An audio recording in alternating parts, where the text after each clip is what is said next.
খুবই মজার একটা ঘটনা ঘটছে, খুবই চমৎকার ঘটনা ঘটছে। বাংলাদেশ সরকারের পররাষ্ট্র মন্ত্রণালয় থেকে ভারতের পররাষ্ট্র মন্ত্রণালয় বরাবর একটা বিবৃতি দেওয়া হয়েছে, চিঠি দেওয়া হয়েছে। সেই চিঠিতে উল্লেখ করা হয়েছে যে ভারতের মাটিতে আওয়ামী লীগের কার্যালয় বন্ধের আহ্বান জানিয়ে বাংলাদেশের বিবৃতি। এখন এটা নিয়ে সোশ্যাল মিডিয়াতে নানান গুঞ্জন চলতেছে, এ কেমন কথা, বাংলাদেশ পররাষ্ট্র মন্ত্রণালয় এ কেমন চিঠি দিল, সেটা কি আদৌ ঠিক হলো কি না। বিবিসি বাংলাতে অবশ্যই একটা নিউজ প্রচার হয়েছিল, আমরা দেখছি, সেটা আমিও আপনাদেরকে জানাইছি যে ভারতের মাটিতে অর্থাৎ কলকাতায় আওয়ামী লীগ একটা কার্যালয় নিছে, কার্যালয় বলতে অস্থায়ী একটা রুম নিছে। সেই রুমে গিয়া নেতাকর্মীরা বসেন, সেখানে আলাপ আলোচনা করেন। সেখানে কোনো সাইনবোর্ড তারা টানা নেই, এমনকি ওই রুমের মধ্যে যে আসবাবপত্র, বসা যে চেয়ার টেবিল, মানে এর আগে ওই রুমটা একটা অফিস ব্যবহার করতে, এনজিও অফিস, সেই অফিসটা চলে গেছে, তাদেরই চেয়ার টেবিল আছে ওখানে। মানে আওয়ামী লীগ ওখানে কোনো ইনভেস্টই করে নাই, জাস্ট রুমটা নিছে তারা, কোনো সাইনবোর্ড দেয় নাই, ভেতরে কোনো আসবাবপত্র তারা কেনে নাই। কিন্তু যেহেতু রুমটা ফাঁকা এবং তারা নিচে আগে যারা ব্যবহার করছে তাদেরই সব কিছু আছে, সেখানে আওয়ামী লীগের নেতাকর্মী গিয়ে বসেন। আর ছোটোখাটো যে মিটিং, সেই মিটিংগুলো আওয়ামী লীগের যে নেতারা আছেন তাদের বাসায় 5 জন 7 জনের যে বৈঠক ওখানে করেন, আর 50-60 জন 20-30 জনের বৈঠক ওই কার্যালয়ে করেন, এরকম একটা বিবিসিতে সংবাদ প্রচার হয়েছিল, সেটা আপনাদেরকে জানাইছি। এখন সেই সংবাদটা দেখে বাংলাদেশের অন্তর্বর্তী সরকার ভাবলো যে তাহলে তো আওয়ামী লীগের কার্যক্রম থেমে নেই, আওয়ামী লীগ তো কার্যক্রম করছে, সেটা ভারতের মাটিতে, সেটা তো বন্ধ করতে হবে। বাংলাদেশে যেহেতু আওয়ামী লীগের সকল কার্যক্রম বন্ধ করা হয়েছে, তারা করতে পারতেছে না, করতে দেওয়া হইতেছে না, এখন তারা কলকাতায় অফিস করছে, তাহলে তো কলকাতার অফিসটা বন্ধ করতে হবে, যুক্তি কিন্তু আছে। সেই যুক্তিতে বুধবার পররাষ্ট্র মন্ত্রণালয়ের বিবৃতিতে উল্লেখ করা হয়েছে, দিল্লি ও কলকাতা নিষিদ্ধ ঘোষিত দল আওয়ামী লীগের অফিস তৈরি করার খবর বাংলাদেশ সরকারের নজরে এসেছে। আওয়ামী লীগের নেতারা ভারত থেকে বাংলাদেশ বিরোধী কার্যক্রম চালাচ্ছে বলে উঠে এসেছে বিবৃতিতে, এবং বিশাল বড় একটা বিবৃতি। সেই বিবৃতিতে বলা হয়েছে যে কার্যক্রম যেন বন্ধ করা হয়, ভারতের মাটিতে বসে বাংলাদেশ বিরোধী কোনো চক্রান্ত কাজ যেন ভারত সরকার সেটা বরদাস্ত না করে, এরকমভাবে চিঠি দেওয়া হয়েছে, আহ্বান জানানো হয়েছে আর কি। এখন ভারত সরকার কি উত্তর দিতে পারে আপনি একটু চিন্তা করুন তো। এই যে বাংলাদেশ সরকারের পক্ষ থেকে ভারতের পররাষ্ট্র মন্ত্রণালয়ে একটা চিঠি দেওয়া হলো, সেই চিঠির পরিপ্রেক্ষিতে ভারত কি উত্তর দিতে পারে? অবশ্যই তো ভারত উত্তর দেবে। সেই উত্তরটাও কিন্তু দিচ্ছে অল্প কিছুক্ষণের মধ্যেই, সেই বিবৃতিটা, বাংলাদেশের বিবৃতিটা ভারতে পৌঁছার, এখন তো আর মেইলের যুগ, এখন তো লোক মারফত পাঠানো হয় না। কিছুক্ষণের মধ্যেই ভারতের পররাষ্ট্র মন্ত্রণালয়ের মুখপাত্র রণদেব জয়সাল তার এক্স হ্যান্ডেলে এ বিষয়ে পরিপূর্ণভাবে শর্টকাটে অল্প কথায় উত্তর দিয়ে দিচ্ছেন। ভারতের পররাষ্ট্র মন্ত্রণালয়ের মুখপাত্র রণদেব জয়সাল তার আনুষ্ঠানিক এক্স অ্যাকাউন্টে পোস্ট করে মন্তব্য করেছেন যে বাংলাদেশের অন্তর্বর্তী সরকারের বিবৃতিটি ভুলভাবে তুলে ধরা হয়েছে। দেখেন, এক কথায় উত্তর দিয়ে দিল যে বাংলাদেশের অন্তর্বর্তী সরকারের বিবৃতিটি ভুলভাবে তুলে ধরা হয়েছে।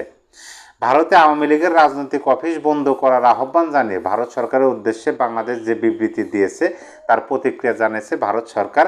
তারা বলেছে যে ভারতে বাংলাদেশ বিরোধী কোনো কার্যক্রম সম্পর্কে ভারত সরকার ওয়াকিবহাল নয়। তারপরে এখানে এক্স হ্যান্ডেলে লেখছে যে ভুলভাবে তুলে ধরা হয়েছে। মিস্টার জয়সওয়াল তার বিবৃতিতে উল্লেখ করেছেন যে ভারতের আইনের পরিপন্থী কথিত আওয়ামী লীগের সদস্য বা অন্য কোনো কার্যক্রম সংগঠিত হওয়ার বিষয়ে ভারত সরকার অবগত নয়। এখন এই যে এই বিষয়টা, এই উত্তরটা যে ভারত দেবে আমরা কিন্তু আগে থেকে জানি, আগে থেকে বলতেছি যে এই এই চিঠি বিবৃতিটা পাওয়ার পরে ভারত সরকার এরকম বলেছে আমরা সে বিষয়ে ওয়াকিবহাল নয়, আমরা জানি না তারা আদৌ এখানে অফিস নিচ্ছে কিনা বা বাংলাদেশ বিরোধী কোনো কাজ করতেছে কিনা। কিন্তু বাংলাদেশের অন্তর্বর্তী সরকার যে চিঠিটা দিল, চিঠিটা দেওয়া কি ঠিক আছে? এইটা একটু ভাবার বিষয়। কারণ বিবিসি বাংলা অনলাইন পোর্টালে একটা নিউজ ছাপাইছে, সেখানে স্পষ্টভাবে উল্লেখ আছে যে ভারতের কলকাতায় যে আওয়ামী লীগের নেতাকর্মীরা একটা কার্যালয় নিচ্ছে, সেই কার্যালয়ের কোনো তাদের ডকুমেন্ট নাই, তারা অস্থায়ী একটা কার্যালয় নিচ্ছে। এর আগে একটা অফিস ছিল সেখানে, যারা ব্যবহার করতো তারা এখন ব্যবহার করে না, এবং ওই রুমটা ভারতে আওয়ামী লীগের নেতাকর্মীরা ভাড়া নিচ্ছে। তাদের এই আসবাবপত্র সেখানে জাস্ট বসেন, আলাপ আলোচনা করেন, সেখানে কোনো আপনার লিখিতভাবে আনুষ্ঠানিক কোনো বিষয় না, এরকম আনুষ্ঠানিক বিষয় না। সেই বিষয়ে বাংলাদেশ সরকারের পক্ষ থেকে চিঠি দেওয়া হলো। এত ভয়, আওয়ামী লীগের প্রতি এত ভয়। দেখেন, আমরা দেখলাম যে এই বর্তমান অন্তর্বর্তী সরকারের প্রধান উপদেষ্টা এবং ভারতের প্রধানমন্ত্রী নরেন্দ্র মোদীর সাথে লন্ডনে আপনার বিমস্টেক যে সম্মেলন হলো, সেই সম্মেলনের সাইডলাইনে কিন্তু দুই নেতার বৈঠক হলো।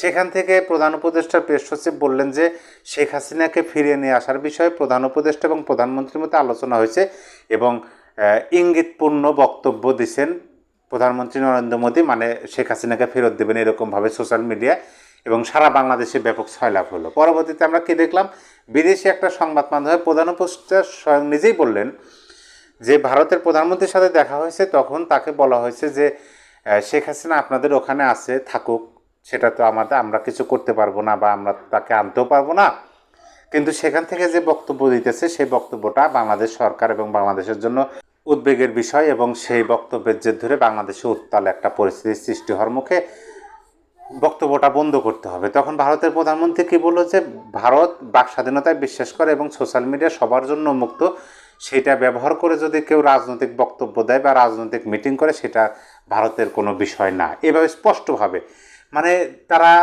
বুঝতেই পারে যে আওয়ামী লীগের বিষয়ে ভারতের অবস্থানটা কী, এটা কিন্তু বর্তমান সরকার বুঝতে পারে এবং ভারতে আওয়ামী লীগের কার্যালয় নিচ্ছে, সেখানে বিবৃতি দেওয়া, সেখানে চিঠি দেওয়া, মানে হলো যে আমাদের গ্রাম বাংলা একটা কথা আছে যে এমন কথা কমো না মাইরা যাইব কেডা। আমার কাছে সেরকমই মনে হলো যে এমন কিছু কাজ করা হবে যেটার দ্বারা কোণঠাসা না করে কে যাবে, সবাই কোণঠাসা করবে, এরকমই হলো না।